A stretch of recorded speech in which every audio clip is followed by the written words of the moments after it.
বিগত কয়েক বছর ধরে রামনবমী ঘিরে রাজ্যের রাজনৈতিক পারদ চলেছে। বিভিন্ন সময় একাধিক জায়গায় সাম্প্রদায়িক হিংসা দেখা গেছে। এই আবহে বিজেপির বিরুদ্ধে আঙুল তুলেছে তৃণমূল, আবার পাল্টা সংখ্যালঘু তোষণের অভিযোগ উঠেছে ঘাসফুল শিবিরের বিরুদ্ধে।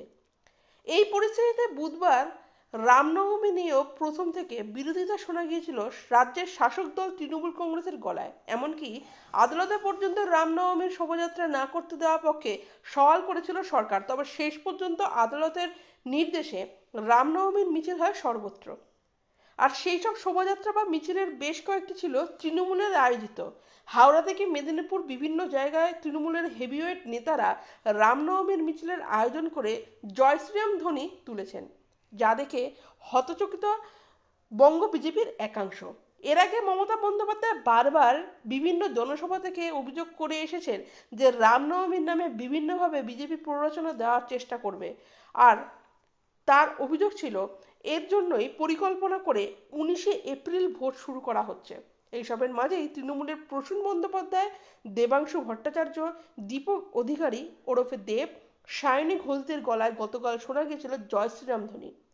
সবাই গেরুয়া পোশাকে রাস্তায় নেমে রামের নামে মিছিল করেন। বিজেপির শুভেন্দু অধিকারী অবশ্য অভিযোগ এইসব তৃণমূল কংগ্রেসের ভয়ের থেকে করছে, ভক্তি থেকে নয়।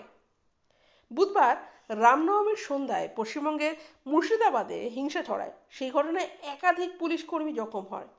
এদিকে গতকাল পূর্ব মেদিনীপুরের এগরাতেও রামনবমীর শোভাযাত্রা ঘিরে হিংসার অভিযোগ ওঠে। এই এমন পরিস্থিতিতে এইসব হিংসার ঘটনার এবার সরাসরি মমতা বন্দ্যোপাধ্যায়কেই দায়ী করলেন রাজ্যের বিরোধী দলনেতা শুভেন্দু অধিকারী।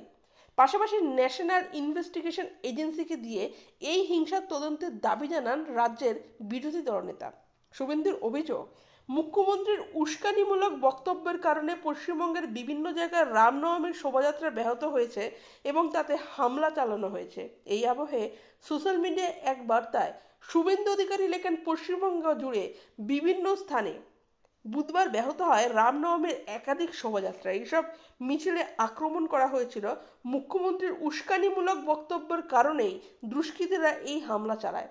তারা মুখ্যমন্ত্রীর বক্তব্যে আশ্বস্ত হয়েছিল যে আইন প্রয়োগকারী সংস্থা তাদের বিরুদ্ধে পদক্ষেপ করবে না।